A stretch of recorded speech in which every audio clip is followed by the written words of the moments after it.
Every day when we're on the road, people around us endanger themselves and others by using their phones while driving. They think they're hiding it, but we've all seen them and know exactly who they are. For instance, there's a sneak-a-peeker who darts their eyes between the road and their text. There's also the got a ticketer, looking upset because they just got a ticket for using their phone while driving. And what about the fast scroller who can't drive 5 minutes without updating their social media feeds? Or the night lighter who has that mysterious glow illuminating the inside of their car after dark. Do any of these sound familiar? If they remind you of yourself or someone you know, rethink your behavior before you find yourself becoming the fender benderer, the veering off the roader, or worst of all, the driver who killed someone. Put the phone away or pay. Paid for by NHTSA.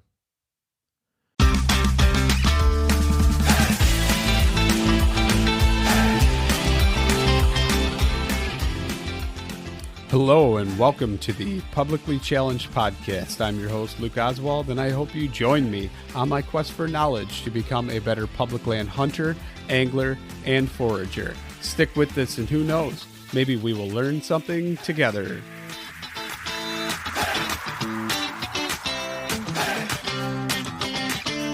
All right, so I'm sitting here and I am talking to Joshua Powell. Josh, would you like to go ahead and introduce yourself? Yeah, man. Like I said, Joshua Powell, active duty Marine, self-taught bass fisherman. I've been bass fishing for about 6 years or so now. Fishing is something that's, I guess, kind of always been a hobby or interest of mine. I can remember my dad taking me fishing when I was a kid, but it was primarily bluegill, panfish, bobber watching type stuff.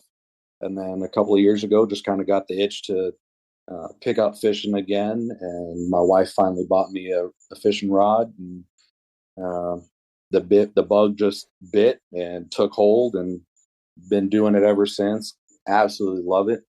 And then living here in South Carolina, do a little bit of inshore fishing as well, and then used social media as a way to, I guess, document my journey and learning about fishing and my progression, and things just kind of grown from there. That's awesome. I love hearing, people growing and like sharing that so others can kind of learn from it as well. I think that's a very important aspect of, being a steward of the outdoors. But I got to ask you one thing real quick off the bat here. You mentioned your wife bought you a bass rod and it kind of took off from there. So what was that rod? What did she get you? What was the first catalyst into the whole fishing movement of yours? Sure. Yeah. So actually the first rod that my wife got me was a South Bend brand catfish rod and reel. Again, still learning, didn't know any better. She didn't know anything about fishing, so she just went into a store and picked one out that she thought would be good, and dabbled with that for a little while, and then kind of fell off again. And then it wasn't until I picked up my first bait caster at Walmart that I guess the beast really started to grow. So the South Bend, did it have like the glow in the dark tip on the end of it and all that kind of stuff? I've got one of those rods. Did. I have one of those rods, did. And my reel just broke. I've only used the thing like 3 times. That was it. And like I've had it for probably 15, maybe even 20 something years, but it had the glow in the dark tip on the end of it. All kinds of cool stuff. It felt like bulky in your hands, like you could do a little bit of offshore fishing with it or something, but I've never hardly ever used it. And I was going to take it out on the river and screw around with it the other day. And, all of a sudden I noticed that the reel, it just completely wasn't reeling anymore. And, one of the gears had sheared itself off inside of it. So it was junk. The pull's still good. I might end up doing something with that, but it's kind of funny that you mentioned that, because as soon as you said that, a light bulb went off in my head and I thought of the same rod. But so like what I find funny is the different bait casters and stuff. Like when I was a kid, let's say 15, 20 years ago, fishing and had a couple bait casters, and they were supposedly like I never had. I'm trying to think. I can't remember the name of like Calcuttas or whatever they were. I never had anything that fancy, but I had like a mid-grade Abu Garcia, and then like the Bass Pro Shops Johnny Morris knockoff of whatever that was. You know, it was their white label version of, you know, whatever the other one was. I had those, and I had such a hard time with them that I did not pick up another bait caster for, you know, I mean, till a couple years ago, maybe 5 years ago, and started fishing with, you know, a couple of them again. It's just crazy to see the advancements in technology and the improvements that have been made to where I can't remember what it was, but it was like one of the top of the line quantum ones a couple years ago. I can't remember the name of the angler, but it was like his signature version. I bought that one and I was just astonished. Gerald Swindle. You know what? I can't tell you. I'd have to go look at it. It's green. I think it's green. It's got a lot of green on it, and it's a pretty nice reel. It's a pretty nice reel anyway. But I bought that, and I bought the rod to match it, and it's an amazing rod. Probably better than the reel is, but you know, not bad. Couple $100, you know, the whole setup, whatever. And I'm like, man, this is pretty great. Still got a few birds' nests in them, you know. But then my buddy breaks out one of his the other day, and he's like, "Oh, check out this new Shimano I got." And I cast it, and it's just super smooth. It's flying out. He's only got like, you know, an eighth or, you know, something ounce, you know, jig on there. And I was like, "Holy cow!" Like that thing is flying for that, and it was just smooth. No bird's nest, nothing. And I'm like, okay. So my wife doesn't know this, but I did just order a brand new SLX something or rather, and then I got a Lose, it's the orange one, like the coppery looking color one. Don't know what model that is. Yeah, the Crush. The Crush. The Mach.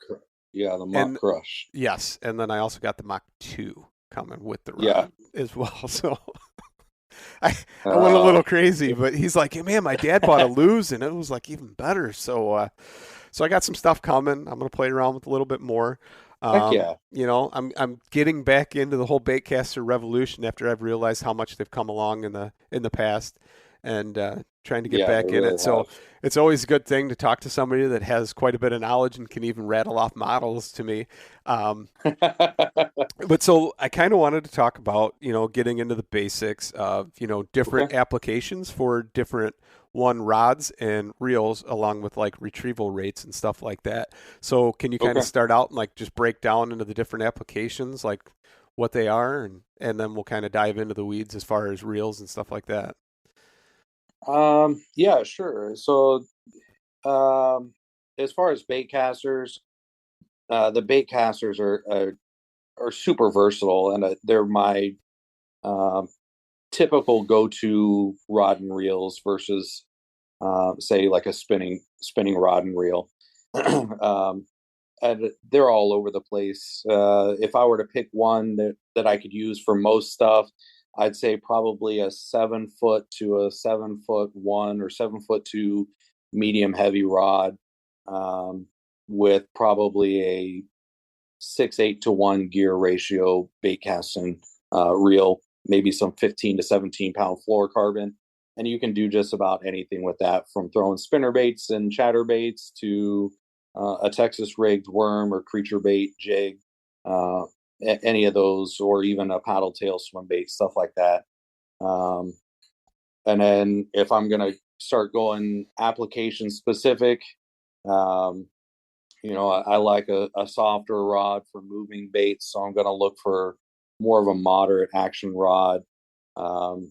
I tend to stick to 7/2 to 1 or slower gear ratio for just about everything that I do. And I do that mostly because I tend to crank my reels really fast anyways. So the slower gear ratios keeps me from retrieving those baits too quickly, and working those baits too quickly in most of those cases. Flipping and pitching jigs, stuff like that. I definitely like a little bit longer of a rod. That longer rod helps take up some of the slack in the line when I go to set the hook. It absorbs and I guess again just takes up some of that line in that hook set. 7:2-1 gear ratio reel, again 20-pound line, and then if I'm wanting to go a real slow, real finesse, light stuff, then I'm going to go with a spinning rod. 610 to a 7-foot spinning rod, spinning reel with 15-pound braid to 8 to 10-pound leader, and those are kind of my go-tos. So let's kind of talk about what you're mentioning with like the ratio. So like 7 to 1 would be 7 revolutions to every full rotation of the handle, right? Yes. So then absolutely. so it'd be 7.2 rotations, I guess, right? It would be 7-2 and then to 1. And then so like 8 would be 8 rotations, which I think like only like a few reels actually out there even have that high of a ratio, which would be like your Curado or something like that. I don't even know if I'm saying it right, but yeah. So there, it's crazy too, because obviously manufacturers are going to put out reels that the market is demanding, and there's been a huge push over the last 5-6 years or so for faster retrieve reels. I want to take up line as fast as I can in the name of efficiency. So I make if I'm flipping and pitching, right? I make a pitch out there. I work my jig, hop it a couple times. I want to reel that in as fast as I can to make another pitch. And while that's great in some cases, a lot of times you lose torque on your fish. So you set the hook, you get a bite, set the hook, and you start cranking, and you lose a lot of torque with those higher gear ratio reels. You might be able to retrieve a lot more line when there's no weight on the end there. But once you hook that fish, now you don't have a lot of fighting power. Where you go with some of those lower gear ratios, now you've got a lot of torque, and you can really crank that fish out of that cover, which is why I try and kind of stay middle of the road, 7 to 1 gear ratio there. But again, like I said, over the last few years, that push has really been for those higher speed ratio reels. So a lot of manufacturers have come out with high speed reels. Cast King has the Speed Demons. They're pushing 10 to 1 gear ratio reels. The Abo Garcia Revo Rocket Beast, same thing, 10 to 1 gear ratio reels. Where before, 8 to 1 was kind of super high speed. Now there's several companies that are pushing those 10s. I don't have any of those, and I don't think I ever will. I've got an SLX DC that's an 8 to 1, and I use that for frogging and some of my top water applications. But that's about it. Yeah. So do you ever do like throw whopper ploppers or anything like that? I do. Yeah. Whopper ploppers are such a fun bait to throw. Just hearing it plopping on the water and just seeing that explosion come up, and those bass eat it, and they absolutely try to murder those things every time they hit it. But those things, again, especially if I'm throwing the real small size, the 90s or whatever, a 6-8 to 1, 7-2 to 1, still plenty fast for those. And those are actually, because they float, you don't need anything super fast to work those baits. Where like a standard buzz bait, they'll sink as soon as you stop reeling it. So you do need a little bit faster of a retrieve to keep it up on the water. Where the whopper plopper, it floats, so you can get away with some of those slower gear ratios. And sometimes that slower gear ratio helps out and helps that plopping sound resonate just a little bit better by going a little bit slower. That's weird, because I always find there's a fine line between, going too fast or too slow, but on the faster side, it seems like I always get more explosive and more hits rather than just kind of taps.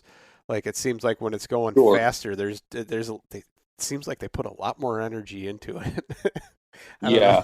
I don't, yeah. And those, the fish will tell you what they're doing, and you can decipher what a fish or how a fish is attacking your lure based on, or what kind of bite that was based on how they attack the lure.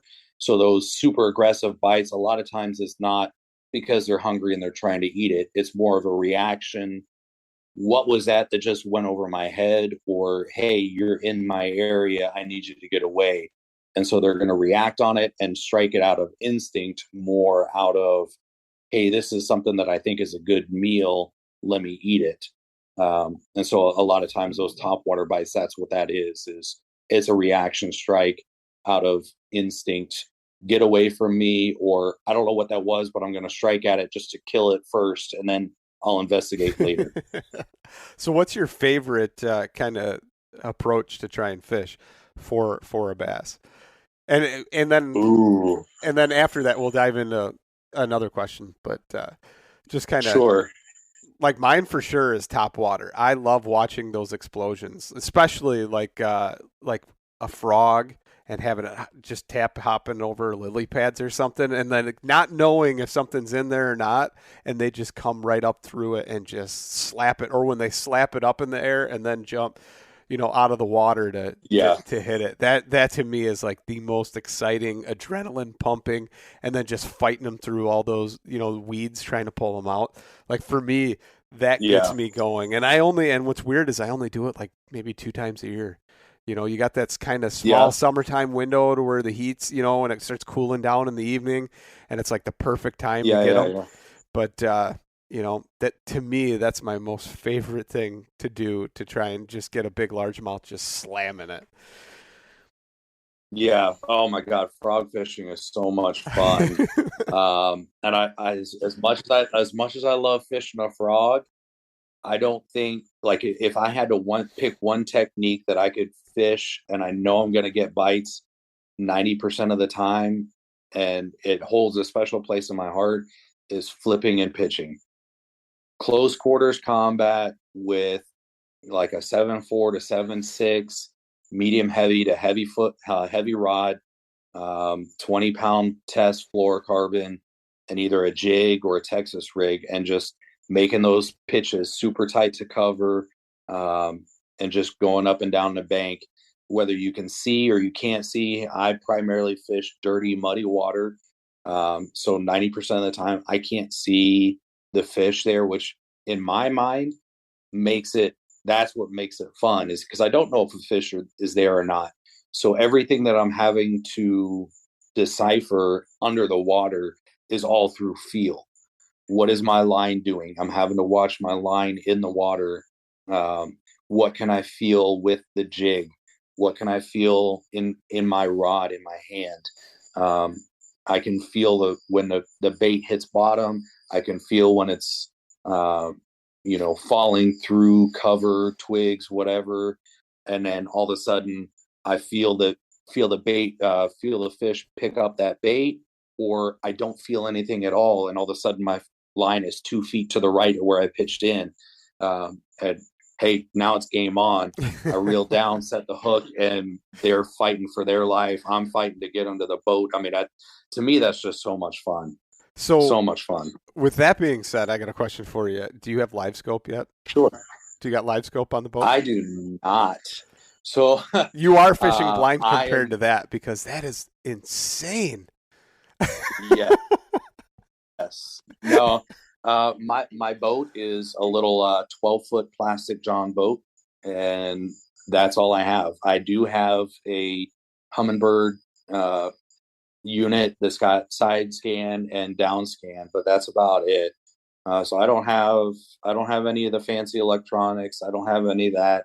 I'm very much fishing old school, doing it by sight, doing it by feel. So, do you ever get to fish any tournaments or anything like that with like a fishing buddy, or? I fished a couple small tournaments in the past. Only a handful of boats. But it's definitely something going out to Arizona. There's a couple big lakes that are going to be close to my house. I would definitely like to get into some fishing, some of those local tournaments and trying my hand in that. That sounds like it'd be fun. I've never actually fished a bass tournament myself, and it's kind of exciting. This September, I'm going to be going down to Lake Fork, and I'll be fishing down there. My dad's got a small little place on the lake. Him and his buddies go there all the time, like in the spring and in the fall. Yeah. And they've been talking it up for like 5 years. I've never been down there to fish with them. So there's it used to be called the McDonald's tournament. I think it's like the Sealy now, but they say it's like the amateur. It's the closest thing an amateur can do to get to the pros is like one of these type of tournaments, and it's like a 3-day, tournament, and kind of excited to do that. Same time, it's like, man, I don't know if and then really, I guess all it really amounts to is sheer luck. There's skill involved, but at the end of the day, the guy that caught the 5-pound bass versus the 8-pound bass that won it or whatever, that's sheer luck, but yeah, that sounds like such a treat. I would love to fish Fork one of these days, but we'll see how that goes. I think the closest I've come, biggest lake that I fished on, it's a big lake, obviously, is Lake Mille Lacs. I had a buddy of mine. He won a drawing contest or an entry contest through General Tire. And so me and him got to go up to Mille Lacs in 2018, and we got to fish on a boat with Edwin Evers out on Mille Lacs. You got to fish the back of the boat, right? No, it was crazy. So Edwin drops his boat at the launch there in Mille Lacs and drops the boat in. We all get in, and he's like, "Hey, I'm going to start idling us out of this creek, and then I need to rig up some rods. So somebody jump behind the wheel and get us out of this creek while I'm rigging up rods." And so I'm like, okay, I'm thinking my buddy's going to jump behind the wheel since he won the contest. He was like, "Hey man, that's all you." Okay, you don't have to tell me twice. So I jump behind the wheel of Edwin's boat, and I'm, steering us out of this creek. Edwin's up on the deck, rigging up a couple spinning rods with some drop shots. And we start getting out of this creek. He's done rigging up rods. And I fully expect him to say, "All right, get out of the way. Let me get us to the first spot, and, we can start fishing from there." He sat in between the two of us and was like, "All right, man, let's go." And so I got to drive Edwin Evers' 21-foot bass boat across Lake Mille Lacs at 70 miles an hour. Big old 200 Merc on the back, just ripping. Oh my God. It was so much fun. It was so much fun. I had a blast. And then we smoked smallmouth all day long. It was so much fun. So I got to ask you, largemouth or smallmouth, what is your preferred one to catch? So we don't have smallmouth where I'm at. So for me, smallmouth are an absolute treat. They fight so much harder for so much longer than a largemouth does. Largemouth are fun to catch, but after the first 5-6 seconds, unless it's a big fish, they pretty much stop fighting. You can just, after the first couple seconds, you can kind of just horse them in, and that's it.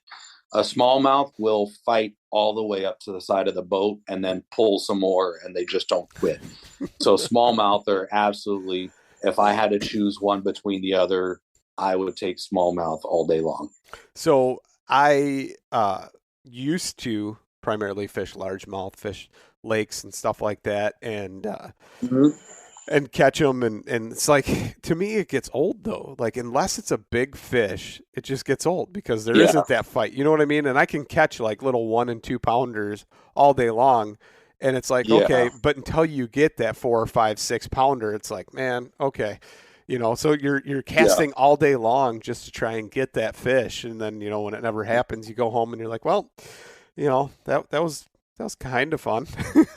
But so recently I started a couple years ago, I guess two years ago maybe, started fly fishing for smallies. And And one of the guys that I interviewed, we went out and went fishing with him, and he's got a drift boat. And he guides us, and we go out. And then what's cool is like it's totally unexpected. You're thinking, you don't have to tie your own anything on or anything, and you almost feel bad, right? That you're not doing anything, because part of the work is part of the experience.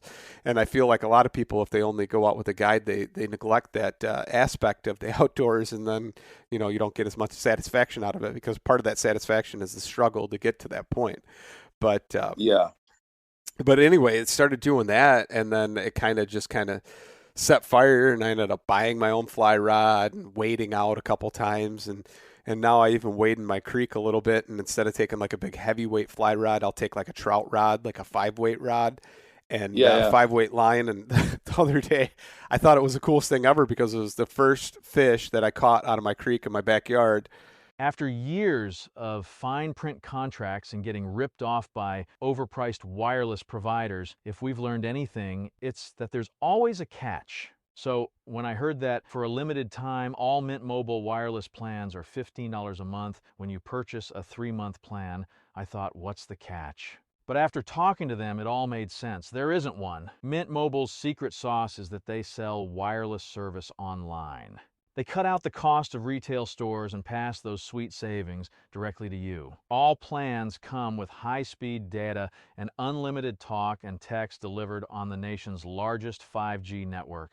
To get this new customer offer, go to mintmobile.com/waypoint. $45 upfront payment required, equivalent to $15 a month. New customers on first 3-month plan only. Speed slower above 40 gigabytes on unlimited plan. Additional taxes, fees, and restrictions apply. See Mint Mobile for details. And it was a little tiny smallie, about 6 inches long. on like a little 2-inch long. It's like I think like a number 4 or a 6 hook. So like a small hook, not even just this 4 or 6 hook Murdich minnow. And caught that on it and thought it was the coolest thing ever. I'm like, look, kids, look at my little fish. Yeah. But it was the first thing I caught in my creek on a fly rod, on my own. So just kind of fun, So now I try and just, if I got, 20 minutes or half hour, I can just try and sneak out of the yard real quick while everybody else is doing yard work, and I'm pretending to do yard work, and slip away with that fly rod in my hand, and just wait in there for a couple minutes and see what I can catch. There's a couple holes right on the corner here by my house, so heck yeah, see what's going on. But that, always fun. But going out on the river and actually catching those smallies and catching a couple pound smallie, like that is a huge fight. And then like for me, the whole fly rod just took it to a whole new level. But that's most of my experience, like using whopper ploppers and stuff like that, is on the river fighting smallies, and it's pretty fun. It's definitely a fun experience. But there's some backwaters that I want to go hit up that have a bunch of lily pads and stuff, and I just want to skip a frog. I just ordered one of the new disco ball frogs. So so I got to try it out, But so you fish a lot of cloudy water, and I was surprised to see when I was in South Carolina, kind of on like the Georgia border there. I mean, it is like chocolate milk water. Like, it is crazy how muddy it is. So you really are throwing blind. Yeah. So, so you do that a lot. I mean, do you go on like ponds and stuff like that too when you can and get away? Or Yep. Fish a lot of ponds. Like I said, I got a little plastic 12-foot John boat, so it's real easy for me to load it up in the back of the truck and drop it into a pond, and put a little trolling motor on the back and just putz around the pond and flip and pitch or frog. Or one of the things that I've been getting into a lot lately, so you're talking about fly fishing and going down real small. I'm doing the opposite. I'm going big time, and I'm throwing big swim baits. Some of these 6-8 inch hard bodies, multi jointed swim baits or glide baits, stuff like that. And I'm trying to put those to work in some of these ponds, and I've been doing okay, I guess. So I haven't caught anything huge with them. I think the biggest I caught on a swim bait over the last 2 years, I caught a 5 1/4 on a swim bait. out of one of the ponds that I fish. So how big of a swim bait? Are we talking like a medium-sized bluegill swim bait, or are we talking like 10-inch swim bait? No, this one is probably 5 inches nose to tail, but it's 3.25 ounces. It's it's called a psycho gill. And this one, the whole thing is lime green. So it's a killer color, but it's completely different than what they're used to seeing. So you can reel it real slow and it'll wake right across the top of the surface, or you can crank it on a medium retrieve and it'll crank down to about a foot or so. And that's how I caught this one, was cranking it down to about a foot right along the edge of a weed line. And this 5.25 just came flying out from underneath it and just absolutely smoked it. That's pretty cool. So I saw you post something about one of your buddies was going to give away a swim bait or something when he reached a certain amount of followers or something like that. Is that the guy that's making those baits, or is that? No, it's another manufacturer. He makes his own, and that's one of the things I like about what I've been able to do with Instagram is kind of network and meet some of these guys that not just make their own baits, but just all different kinds of walks of life. But that's how I met him, was just another random guy that I got to talking to. He saw one of my swim bait posts, and so he started messaging me, and we got back talking back and forth. And so we'll chat every now and again. So yeah, let's so throw his name out there, so then maybe people can like see what he's doing and maybe help him get to that follower mark or whatever. Yeah, so it's Perco Lures, Perko. So he's going to do several giveaways as he reaches different follower milestones. Right now, he's looking for 700 followers, and you get to pick any one of his lures that he makes and paint it however you want, and he'll send it to you for free. That's pretty cool. So it's a pretty cool thing. Yeah, I've got a guy that's a follower of this podcast, and on Instagram, no joke, he wins more prizes per capita Instagram than any other person alive. No joke. Every single giveaway I've ever done, he's won something, if it's like a multiple prize giveaway. And I've seen him win from, 100 other giveaways. No lie. So I've told him, I was like, you need to go out and buy a lottery ticket. And he's told me, he goes, kidding. Unfortunately, it doesn't carry over. It just, my luck runs out at the gram. But good for him. And hopefully maybe he listens to this podcast and he goes on there and wins a nice new lure, because he seems to win just about everything on Instagram giveaways. Yeah. But so swim baits though, I mean, kind of walk me through like where you're going to throw those swim baits, into certain cover, or just kind of run parallel to a shoreline with them. What are you doing that you find the most results? Sure. So there's a couple different styles of swim baits. So I guess I'll break it down into glide baits, build swim baits that have a lip on them, and like a soft plastic paddle tail style swim bait.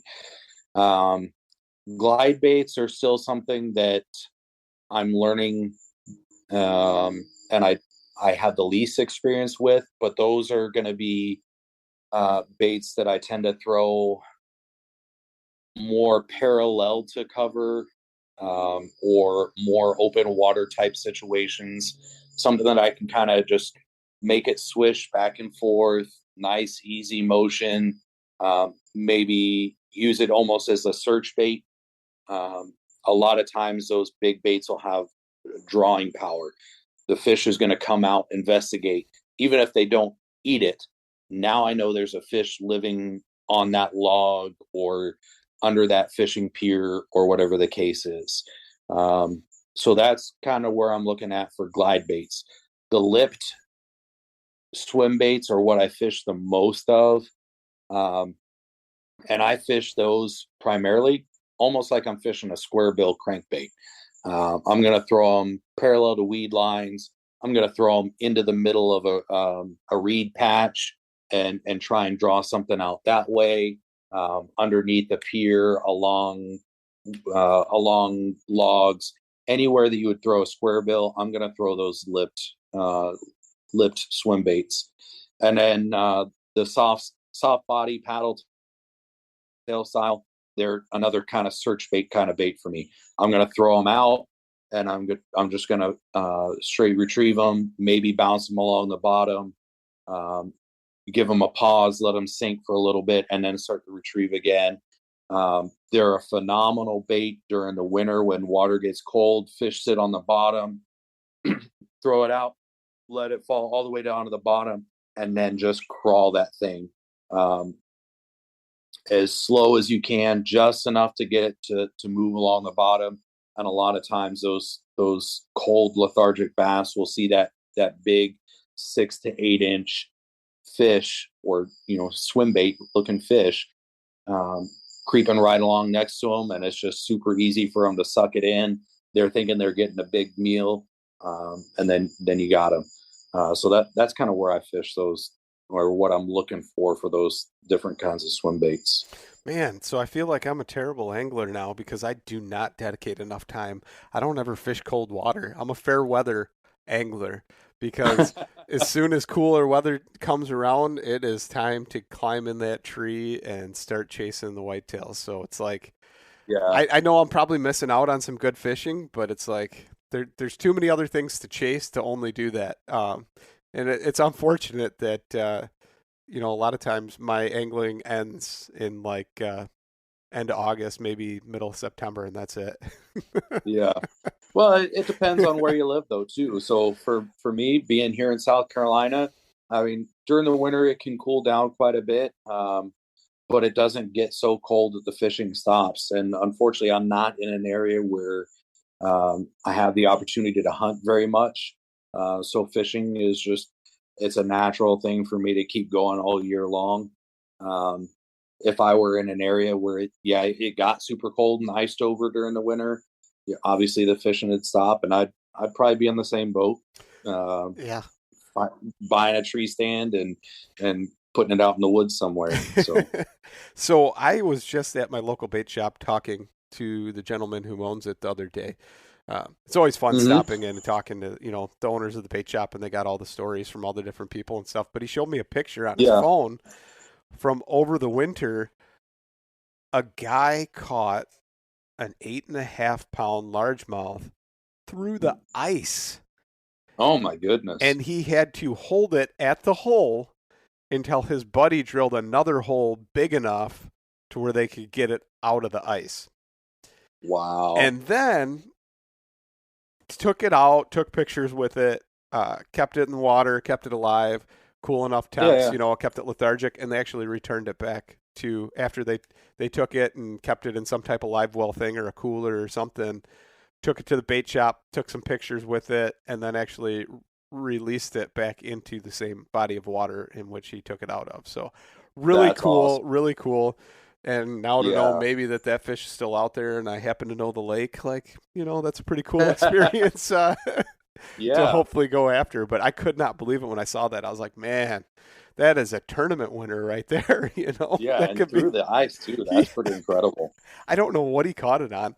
I think he said he was fishing with stuff that was like for panfish, and it happened to catch that. So I mean, I don't know what he was using, but that's always a technique if they're hungry enough that you definitely might be able to get. Yeah, it was totally cool seeing the picture of that and actually hearing the full story of it instead of just seeing a picture. It was one of his buddies, so that was pretty cool.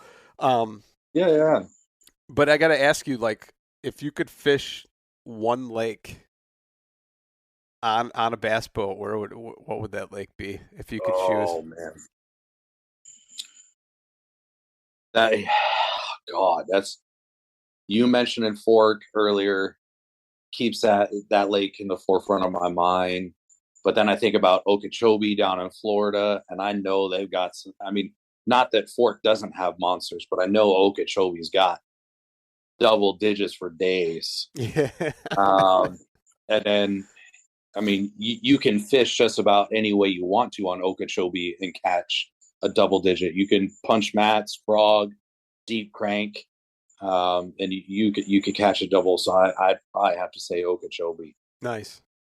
I've actually fished Lake Okeechobee when I was younger, but I haven't been back in like 15, 18 years.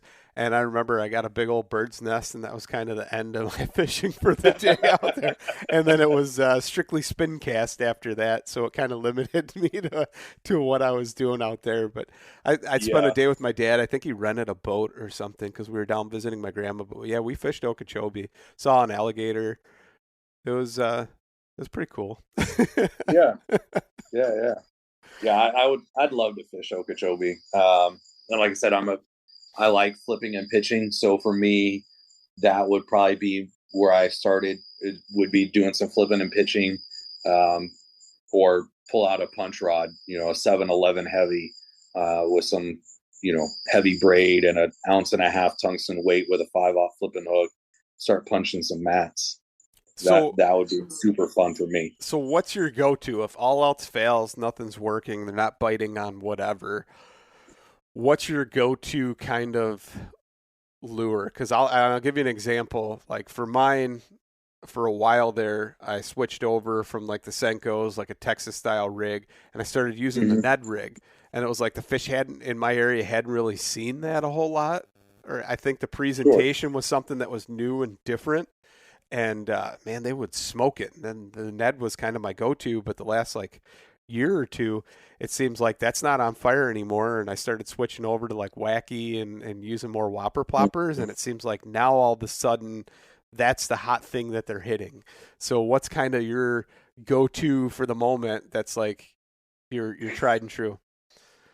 I mean, if there's one bait that I'm going to pick up and fish just about anywhere in search for a bite, is probably going to be a chatterbait. I am very much a power fisherman at heart. I like to cast and retrieve, cast and retrieve, cast and retrieve. I'm not a huge finesse fishing fan. So if I'm going to pick up one and hope in search for a bite, it's probably going to be a chatterbait. But as much as I say that, lately the wacky rig has been the bait that's been putting fish on the line for me. Is, again, I fish a lot of ponds, and there aren't too many places around me for people to bass fish. So the places that are available get pressured a lot. So the wacky rig is just one of those baits. It's super easy. It doesn't put a lot of pressure on the fish. It just kind of sits there. It rests right in front of their face. It falls super slow. And it's just something easy for them to grab real quick. And so the wacky rig has been the one getting bites for me. All right, so let's go one step further on the wacky rig. So let's say it's an overcast day or real early in the morning, not a lot of light coming through the water. What are you using for that wacky rig? So watermelon red is kind of my go-to just for almost all situations. So watermelon red flake Senko. You can fish it in just about any water clarity.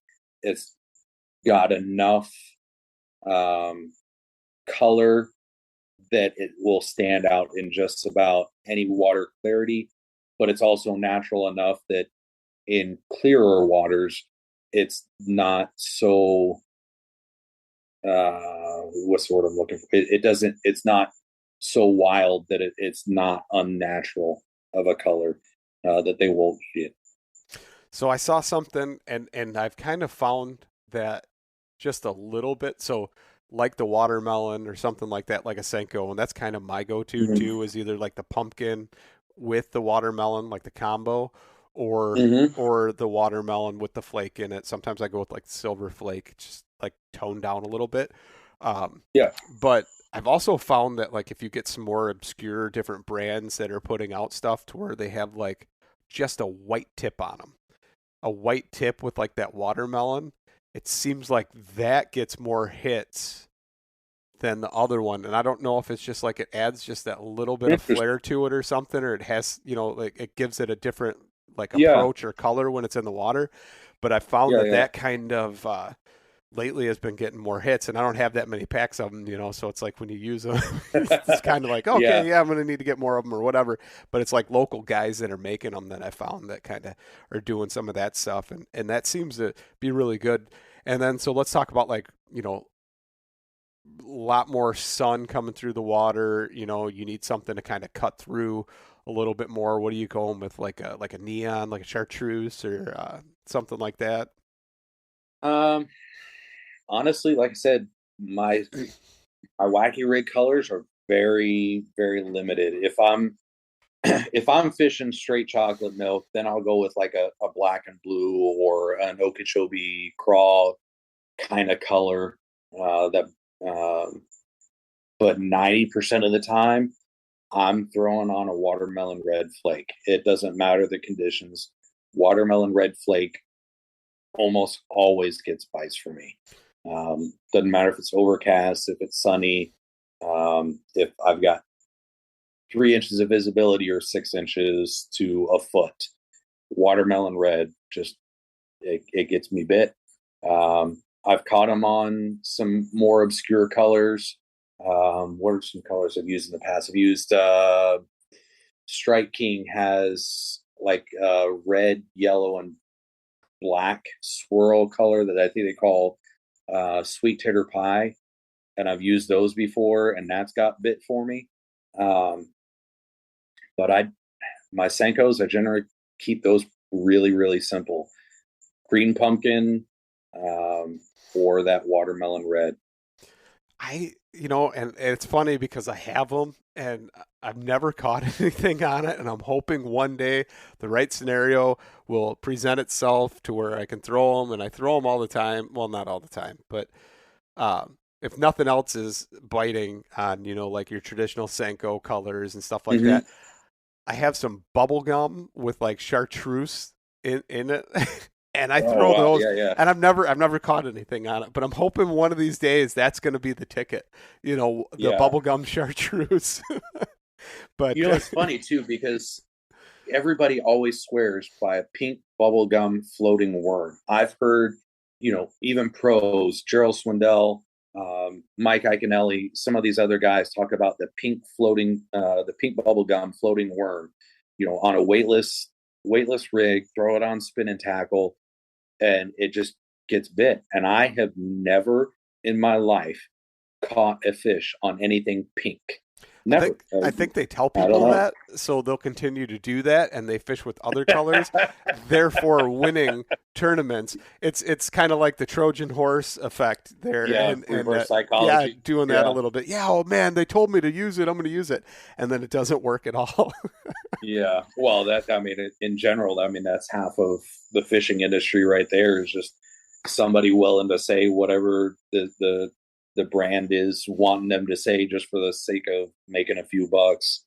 But yeah, you're right. They're probably just saying it just to say it. Who knows though? Maybe. I've never actually. So let's talk about this weightless. When you say weightless, with like you're talking about putting it on an actual spinning rig, or you're saying like just like a weightless worm itself with like double hook, or what do they do? Like what type of, like a Lindy type rig? What are they doing? No, they're using a spinning rod and reel. Same thing that that I would use for like a Ned rig or drop shot. Spinning rod, 15-pound braid to a 10-pound or so fluorocarbon leader on a weightless Texas rig. So you rig it up on a Texas rig, but instead of putting a bullet weight up front, you don't put anything on there at all. So the only thing that is there is that worm. And while it's a quote unquote floating worm, it does sink. It just sinks incredibly slow. And so they'll throw it out. And generally it's a target presentation, meaning they're throwing to a specific target, whether it's a bush or overhang or a log or limbs or whatever's in the water. And they'll toss it out, let it sink just a little bit, and then just kind of twitch it back a little bit, let it sink some more, twitch it, let it sink. and that's how they're working this worm back. And what's the other color? It's like myrthalate or something like that. It's like a bright orange, almost like a blaze orange color. And guys will swear up and down during the spring. They do the same thing. Use that orange color in the spring on the same thing. Spinning tackle on that weightless Texas rig floating worm, and they just absolutely get smoked. So with that being said, I use a lot of flukes that way, weightless like that. Let them swim, drop, twitch them, swim, drop, twitch them, and have a lot of good results. But then a little tip that I learned, because you only get like your actual hookup rate is probably like 90%, right? You get a lot of taps and stuff like that, and you lose them. And fishing guide buddy, he might actually get mad that I'm telling people this. I don't know. Especially in the river, though, those smallies, they'll kind of tap it first, and you lose that bite. Especially when you do it and you try and rig it weedless with, inside the body like that, and kind of tuck that hook tip in. A circle hook through the nose, weightless, and pull it through the water like that, and it's like a 99% success rate. Because once they get on, it just hooks themselves. Once they bite onto that bait, there's no chance of the hook slipping out. You don't have to really set it. They're on it, and it sets itself. It's like the beauty of the circle hook. And so we started using that, especially in the river, catching the smallies. And it's like, holy crap, that really works. I'm wondering if you could almost use that same concept, shorten up a worm a little bit, and use one of those bubblegum worms weightless like that and try and use that. I might have to start throwing that and just kind of see what happens. Yeah, absolutely.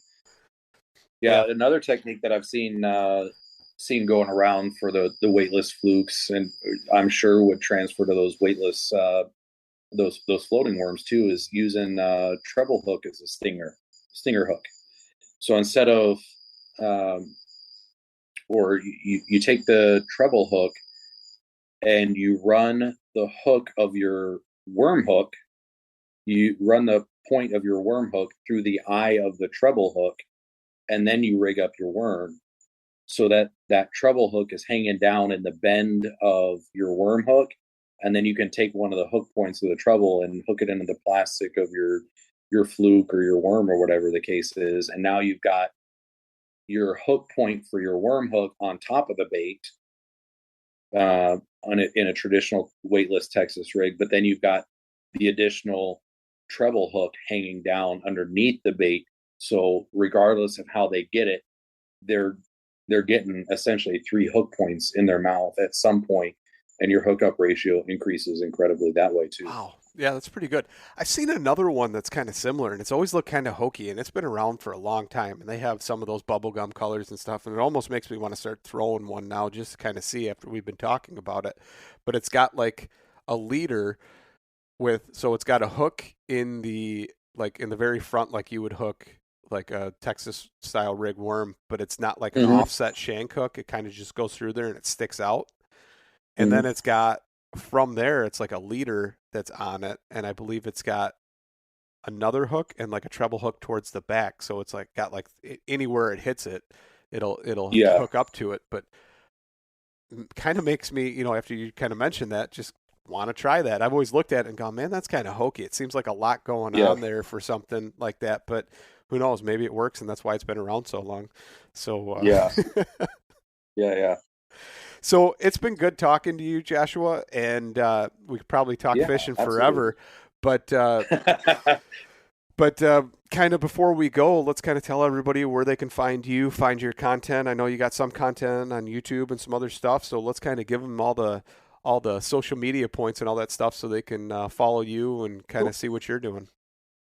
Yeah, so all my social medias are the same. Budget Angler. Instagram, Facebook, and YouTube. I haven't been as active on YouTube over the last couple of years that I would like to have been, but again, busy training recruits. So that's something that I'm hoping to pick back up once I get settled out there in Arizona. But other than that, Instagram is my main social media. again, Budget Angler. Facebook, same thing, Budget Angler, and then again on YouTube.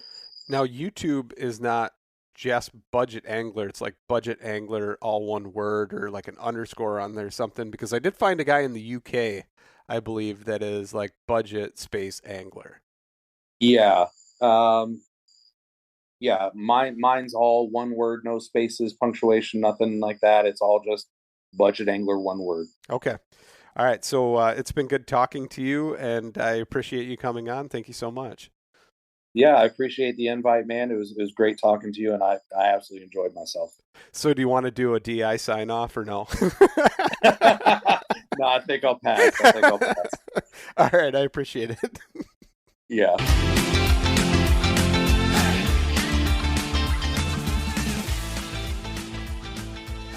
And once again, thank you so much for listening to the Publicly Challenged podcast. I hope you enjoyed the show, and if you did, please subscribe on whatever platform it is you're listening to. Also, if you could leave a review, that would help us out. And you can check us out on Instagram or at publiclychallenged.com. And once again, thank you so much for listening to the show.